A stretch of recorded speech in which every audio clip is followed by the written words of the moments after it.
Assalomu alaykum, hurmatli kimyogarlar. Sizlar bilan bugun Megakimyo 2022-yil 1-mavzudan 102, 103, 104-masala yechimini ko'rib chiqamiz. 102-masalada 50,8 gramm bo'lgan molekulyar yodning miqdorini molda aniqlang. Molekulyar yod degani yodning molekulyar holatda degani. Molekulyar yodning molekulyar massasi 254 gramm taqsim molga teng. Miqdorini topish uchun bizda berilgan massa 50,8 grammni 254 gramm taqsim molga bo'lsak, grammlar qisqarib ketadi. 0,2 mol kelib chiqadi bizda. Demak, 102-savolimizning to'g'ri javobi A javob.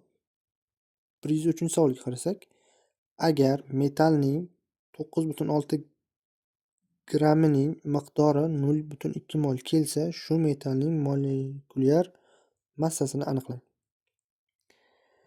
Hop, demak, aytyapti bizda 0,2 moli 9,6 gramm keladi deyapti.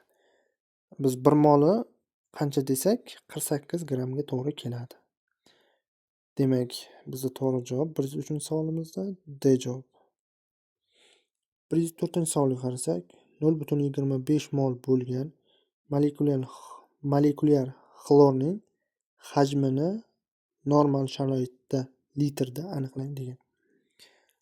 Molekulyar xlor 1 moli har doim 22,4 litr hajmni egallaydi. 0,25 moli qancha deb x desak, 0,25 ni 22,4 ga ko'paytirib 1 ga bo'lsak, 5,6 litr kelib chiqadi. Demak, 104-savolimizning to'g'ri javobi B javob.